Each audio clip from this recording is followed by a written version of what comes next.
Hello and welcome back to the Quiet Riot. For those of you that are new here, I'm Ainsley and this is where we talk film, television, and media. This is the first video of the new year and I just want to say a special shout out and thank you to all of those that have watched my previous video on the original Nosferatu, A Symphony of Horror. I am really thankful for its success and just a big welcome to all the new subscribers that have come from that video. And this is our new video on Noir, where I will be sharing with you 10 films from the 60s and 70s and talk a little bit about the history of Noir during this period specifically. And my main reason for making this video was due to the success and interest in my previous The Lasting Legacy of Film Noir video, where I discussed the history of film noir in its beginnings and shared 10 films from the 40s and 50s. So I'm really excited to continue this series as well. I wasn't initially sure if that was going to be what I was going to do, but due to the success of that video and people's interest in it, I thought it would be a good idea to continue. Where you can watch these films will be in the description box below, along with my resources and where else you can find The Quiet Riot. By 1960, much of the film industry was undergoing some big changes. The Hays Code was on its way out, and more films were being produced in color. While film noir was an inspiration to films abroad, such as movies in France, think the French New Wave, those films and movements began to inspire American cinema and change in Hollywood. Noir was not going anywhere, but like the industry itself, noir had to evolve. In comes neo-noir, an extension of the already popular style of filmmaking of the 40s and 50s. While many aspects of noir remained, neo-noir took a more realistic approach to dialogue and the way they executed their ideas. While there are many noirs during the style's heyday that utilize gritty realism, neo-noir takes that a step further. In today's movie, we are discussing neo-noir and taking a look at 10 films from the 60s and 70s. Neo-noir is defined as a genre of films that use the visual styles and themes of the classic film noir, but add a modern sensibility. The films utilize the reality of the period. The effects of war, politics, and prejudice influence the film. Neo-noir blurs the line between what is right and wrong, what is good and bad. Neo-noirs often feature anti-heroes and morally gray characters, criminals, struggling detectives, including private investigators, take center stage. Much like the films of noir's heyday, many neo-noirs were adapted from books or plays, and some of the heyday's directors still utilized the style of their films. In 1965, director Otto Preminger made Bunny Lake is Missing from a script by John and Penelope Mortimer. Adapted from the novel of the same name by Marion Modell, Bunny Lake was produced in black and white and filmed in London at the request of Otto Preminger, who enjoyed filming there. This meant that the original setting of New York was also moved to London. The film follows a newly immigrated American woman whose daughter goes missing on her first day of school. The film stars Carol Lindley, whose performance lifts the film to a new level. Bunny Lake is a mystery that bridges the gap between noirs of the 50s and the changing tide of American cinema. Many rewrites were requested at the behest of Preminger, who was not particularly satisfied with some of the things that were in the novel. Moving the film to London gives it even more of a fish out of water feel, and this adds to the overall paranoia and stress that the mother is feeling in this situation, and I think it definitely adds to that suspense for the audience as well. The film wasn't particularly well received upon its release, with many critics feeling that while the film itself was beautifully shot, it wasn't entirely strong. It wasn't strong in its entirety. While lead actress Lindley did carry the film on her shoulders, Keir Dullea gave a great performance. I loved this movie as a solid mystery and grounded thriller. Lindley's performance here definitely takes this film to a new level for sure. She's incredibly talented, but there is an incredible cast of characters around her, some recognizable faces, and I don't want to give too much away about this movie because I think that takes away from the film itself. And so I highly recommend, if you love like a good mystery and grounded thriller, this is a good movie for you. Film noirs of America inspired giallo. And in turn, giallo began to inspire some films of the 1970s made here in the US. Eyes of Laura Mars, from a screenplay by John Carpenter with rewrites from David Zelig Goodman, stars Faye Dunaway as a fashion photographer who develops clairvoyance and finds herself seeing a serial killer's crime. Directed by Irving Kershner, Laura Mars was Carpenter's first studio film. The film stars Dunaway alongside Tommy Lee Jones, Renee Auberjonois, and Raul Julia. A success upon the film's release, Eyes of Laura Mars is a giallo-esque neo-noir thriller grounded in your typical mystery and thriller. Eyes of Laura Mars adds a supernatural element not quite unlike Dario Argento's Deep Red. Faye Dunaway, fresh off her Oscar-winning performance in Network, gives an excellent performance as a woman whose nearly perfect life takes an unexpected and terrifying turn. Janet Maslin in New York Times called the ending of the film dumb, but otherwise liked it. It's the cleverness of Eyes of Laura Mars that counts. Cleverness that manifests itself in superlative casting, dryly controlled direction from Irving Kershner, and spectacular settings that turn New York into the kind of eerie, lavish dreamland that could exist only in the idle noodlings of the very, very hip. Neo-Noir began to expand how they approach difficult subject matter. Racism, sexism, and other prejudice were more apparent in films like In the Heat of the Night.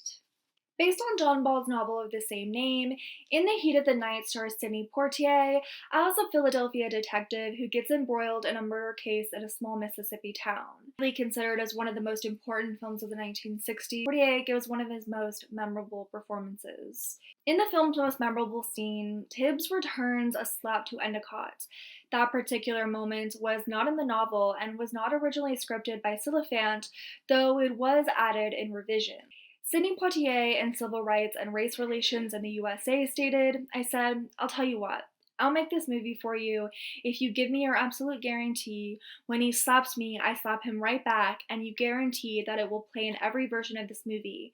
I try not to do things that aren't against nature." It goes to show that there's this idea that however successful a black man or whoever you're prejudiced against becomes, a person who is prejudiced is going to automatically still put themselves at a higher level. And I think that also speaks to particular insecurities within prejudice, and that's also not to make it simply about that. Racism, there's more nuance there than can just be explained away by insecurities. But this scene in particular and this moment just really speaks to that aspect of it as a viewer for me. Tibbs urging the butler to pray for Endicott was part of Silliphant's adaptation of In the Heat of the Night as a subversive Christian allegory featuring Tibbs as the messianic outsider who confronts the racist establishment of Sparta. In the Heat of the Night gives us several memorable performances. Lee Grant returns to the big screen after 12 years away.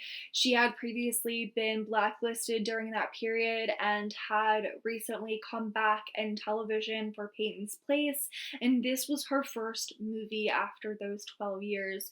She gives an incredible performance, and a lot of the anger that she was feeling and a lot of what had been pressed down during that time really comes up in her scenes, and her scenes with Poitier in particular. They have incredible chemistry, and there's a great chemistry between the entire cast, and I think that chemistry adds to the even more tense environment that exists in this film. A big aspect of noir has always been its grittiness, and that continued as the landscape of cinema changed.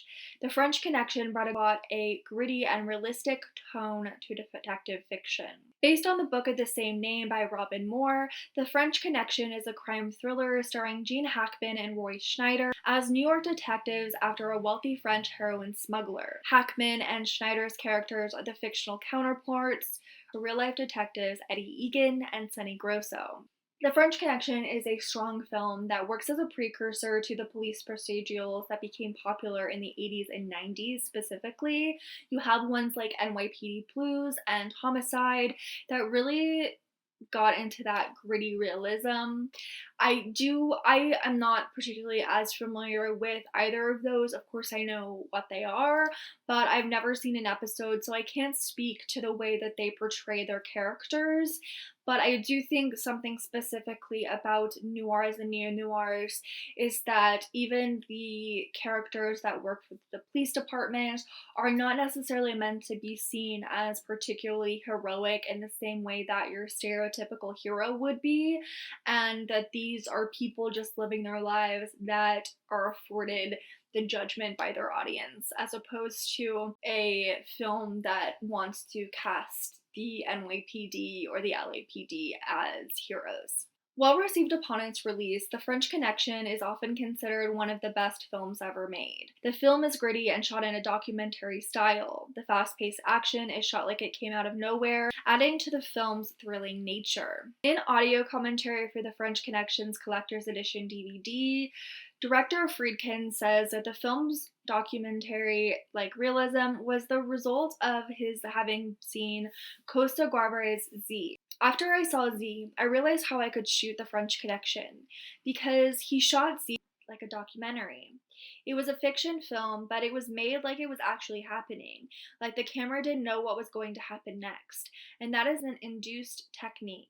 It looks like he happened upon the scene and captured what was going on as you do in a documentary. My first films were documentaries too, so I understood what he was doing, but I never thought you could do it in a feature at the time until I saw Z. It's important to note that films like The French Connection and other noirs were made during a period in which they were able to do things that they were never able to do before, especially particularly under the Hays Code. So you have some language that may be very jarring in the way that it's used. In this film specifically, there is the use of the N-word.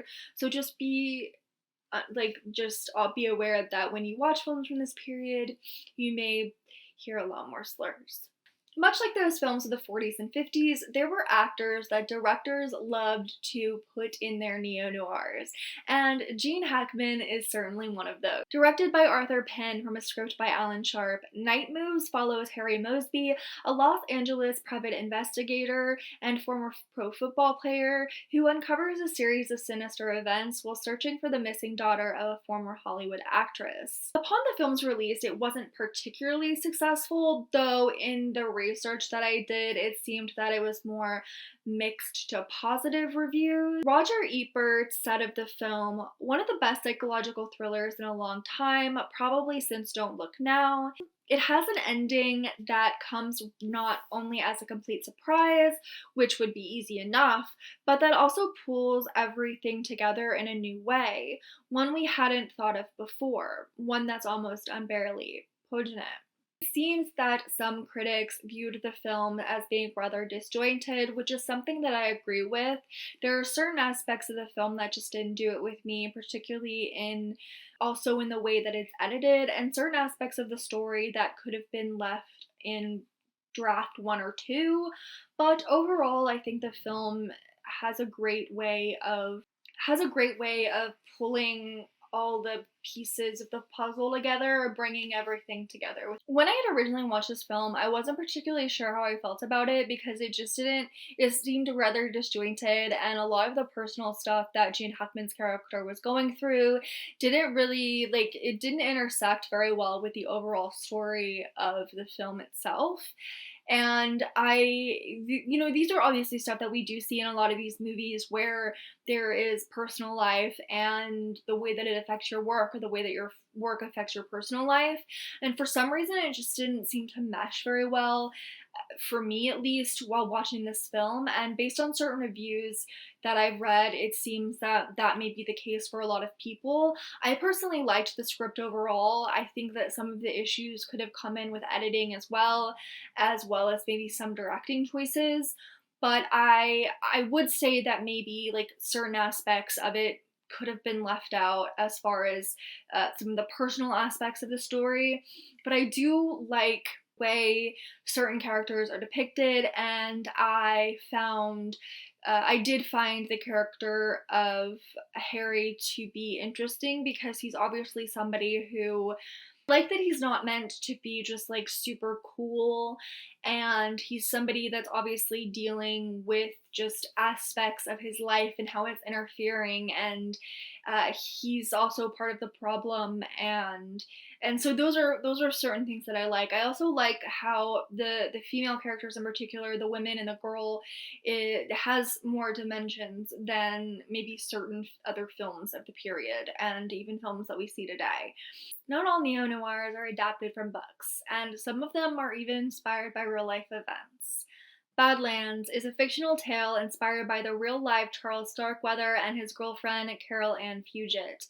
Badlands is a neo-noir period piece set in the 1950s, and it follows 15-year-old Holly and her boyfriend Kit as they go on a killing spree across the Badlands.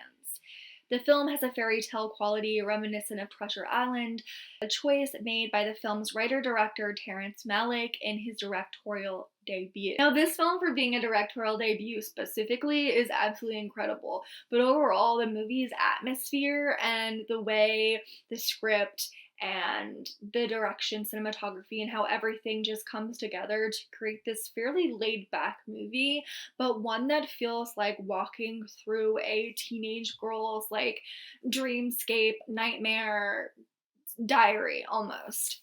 As a viewer, I do feel like I am reading the diary of our narrator Holly, who narrates certain points of the film as she tells the story of her life and her experiences with Kit, and we kind of see how her fascination with Kit turns into frustration. She goes from viewing him through an idealistic lens to a more realistic one. It is easy as an audience to judge her, but the reality of her situation is one of a young girl thrown into chaos. And also viewing this movie, like, we see her dad at the beginning, and he's a bit of an asshole himself, so she's just completely probably thrown off about what makes a good guy. That's not to say that Holly shouldn't be held accountable for her own actions. The film does take a look at a young girl's uncertainty in a world that sees her at the hands of her father and later her boyfriend. Badlands shows us the dangers of the aimless, cynical, and nihilistic young man. Malick paid close attention to detail with a period, but did not want to overwhelm the picture. "I tried to keep the 1950s to a bare minimum," he said. "Nostalgia is a powerful feeling. It can drown out anything. I wanted the picture to set up like a fairy tale, outside time." At a news conference coinciding with the film's festival debut, Malick called Kit so desensitized that he can regard the gun with which he shoots people as a kind of magic wand that eliminates small nuances. And I honestly think, from the modern perspective and things that we've been seeing in the news, particularly over the past 20 odd years or so, that this is still something that I feel young people are viewing, adults as well. Kit is a romanticized figure in the eyes of Holly until he's not. Even at the end of the road, Kit betrays himself as a James Dean type, and he maintains his persona even when arrested. We are faced with the romanticization of violence in America. The 40s brought us Humphrey Bogart as Philip Marlowe in The Big Sleep. The 70s would bring us three more actors in the role of a great PI. The Long Goodbye, adapted by Lee Brackett from Raymond Chandler's novel of the same name. The Long Goodbye stars Elliot Gould as private detective Philip Marlowe. The film changes the settings from the 1940s to 1970s Los Angeles. The particular grittiness of 70s LA adds to Gould's Marlowe's particular persona. Brackett made several changes to both the character of Marlowe and the story itself. She was not a big fan of the source material and knew that fans of Chandler's world probably would hate it. Director Robert Altman agreed to direct the film after reading the script, as long as the ending was not changed. I think that you can certainly make changes. I don't have a problem with that. I have a problem with the idea of oh, I am gonna use this character, I hate everything else, and I'm gonna change it completely. So I'm not a big fan of that idea, but I do really like this one. I do find like a lot of the decisions that were made in late 60s films and in films in the 70s were really making up for a period of film in which there were a lot of things that couldn't be said or done, and sometimes they overdid it. And I feel like in watching The Long Goodbye, there are certainly moments like that in the movie, but I do like the overall atmosphere and tone that this film provides. And it did take me a minute to get into Gold's performance here, but I still think that it was a great performance and an interesting interpretation of an already popular character. But don't worry, we are going back to the 1940s with Raymond Chandler and Philip Marlowe, and this time Robert Mitchum takes on the role of the private detective. Adapted from Raymond Chandler's novel of the same name, this marks the third adaptation of Chandler's novel. The Falcon Takes Over was released in 1942 and changes the characters but uses Farewell My Lovely's plot. Murder My Sweet, released in 1944, was the first film to feature Philip Marlowe.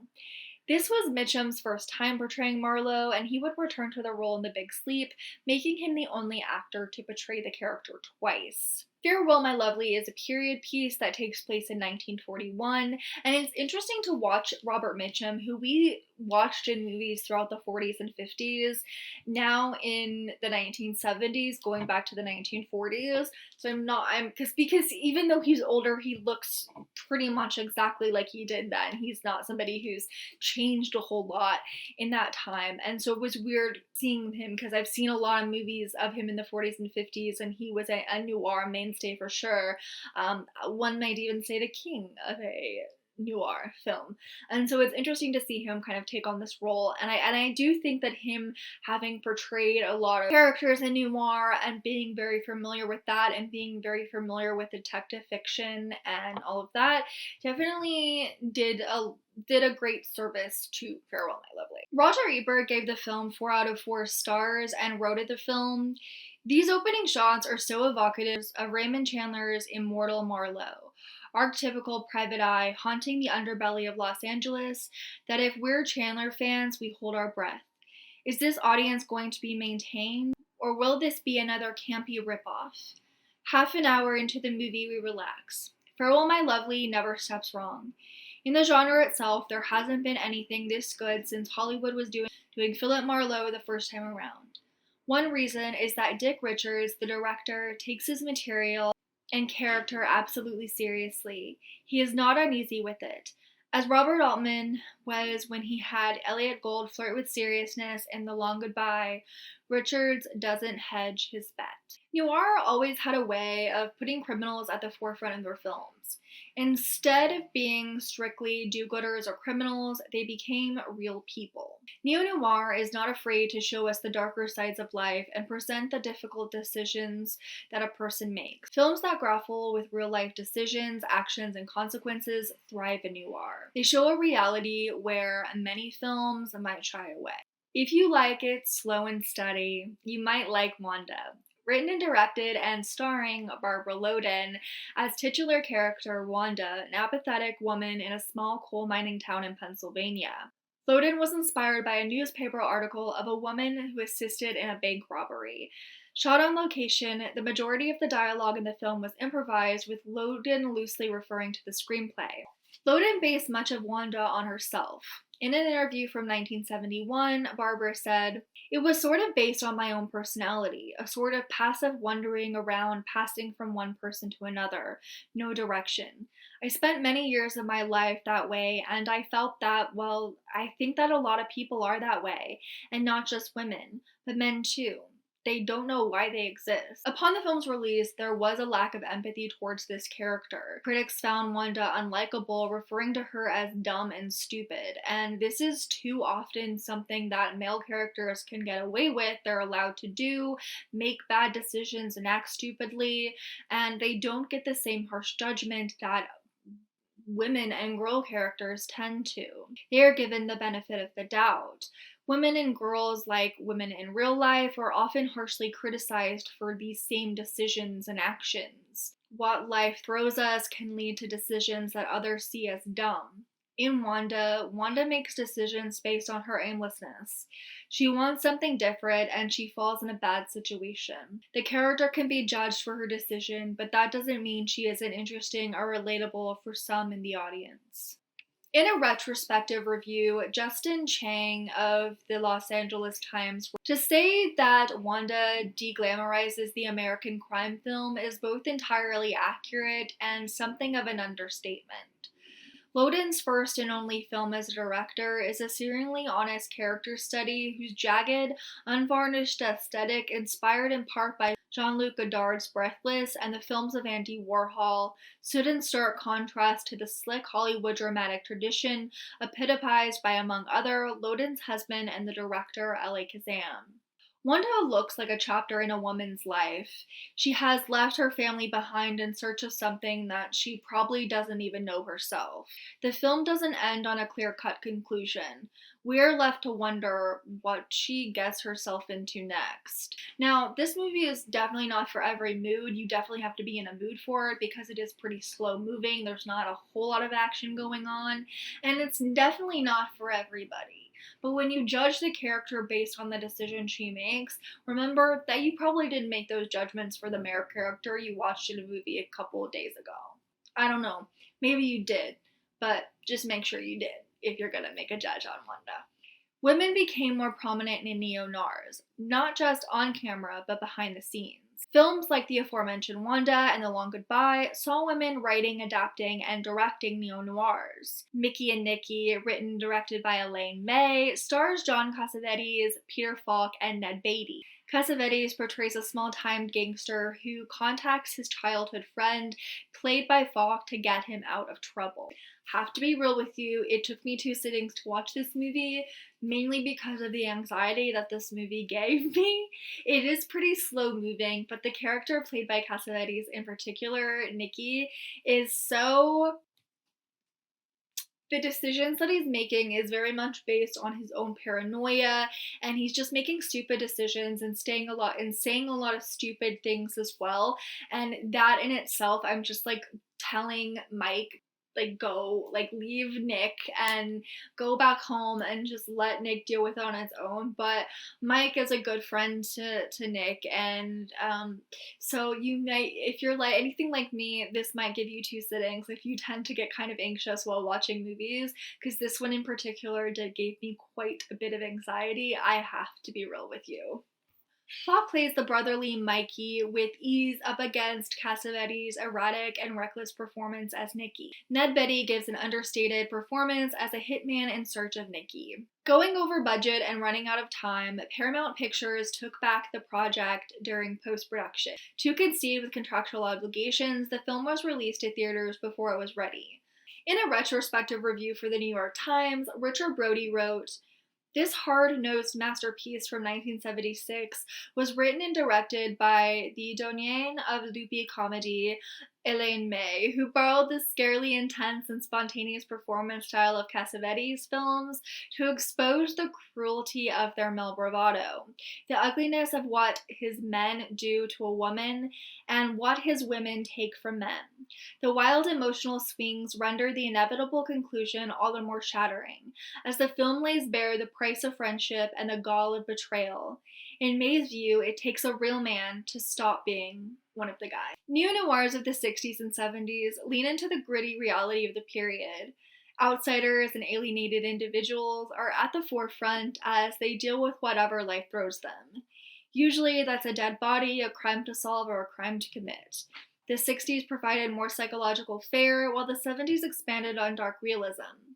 That includes the use of coarse language and more natural speech. The industry was experiencing a natural shift, and as things began to change both within and outside the industry, so did the movies. Thank you so much for taking the time out of your day to watch and or listen to me rave, rant, discuss these movies from the 60s and 70s. I was always much more of a noir person, like a film noir person, but I have definitely got a lot more into neo-noirs and also just dived a little deeper myself, and I've been watching a lot more from right here in the States as well as from other countries, and so it's been interesting to see both the similarities and differences and to the way people utilize that. And within neo-noir you also see a lot of things coming together, such as cinema verite, which is something that Wanda brings to the table, and how kind of old detective fiction versus what other things were happening in these periods came to create these movies. If you enjoyed this video, please give it a thumbs up, and if you haven't already, subscribe and ring that bell to be notified if I post. I hope you like my new little section here. I will probably also be, if I ever like feel the need to stand up, you'll be able to look a lot more at Marilyn Monroe. And then I have beside here, I have Donatello, which is my favorite of the turtles. I have a new record of Bob Marley here. This is a little egg. That's House of the Dragon, but I can't get the screw out, so I can't turn it on because it needs batteries. And I don't know if you can see all the way over here, but I've got this right here, which, I don't know, it moves. I can't get it to work. Anyway, so this is my new little setup. I'm gonna probably be adding to it a little bit more here and there because I'd like it to look maybe a little bit more aesthetically pleasing, but we're just on the road to see how everything goes. If you would like to contribute to the channel, my Ko-Fi or Buy Me a Coffee will be linked in the description box below. I'm trying to save up some money for some other things just for the channel, and it's just giving me much more opportunity to learn. Any money earned will go directly back into the Quiet Riot. So again, for being a part of this journey, and I hope you are having a great new year.